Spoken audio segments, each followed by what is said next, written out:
প্রজাপতি বসে আছে।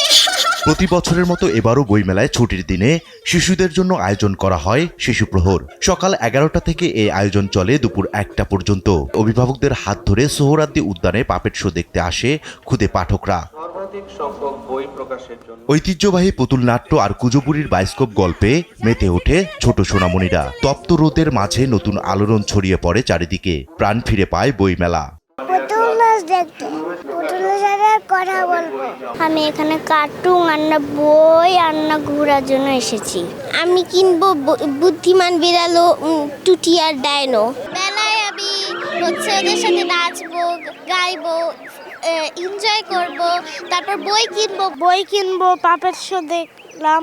পাপেট শোর মাধ্যমে শিশুদের বার্তা দেয়া হচ্ছে বই পড়া আর ভালো কাজের। বায়োস্কোপে দেখানো হচ্ছে শিক্ষামূলক নানা গল্প।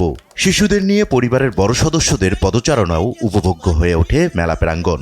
বাচ্চাটা খুব বায়না করতেছিল যে আব্বু চলো আমরা একটু ঘুরে আসি। আরও মামার কাছ থেকে শুনছে যে এখানে নাকি পুতুল নাচ হচ্ছে।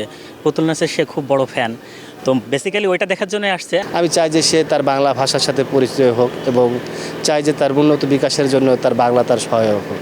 এছাড়া তার পুতুল নাচ দেখার খুব ইচ্ছা, যে বইমেলায় এসে পুতুল নাচ দেখব।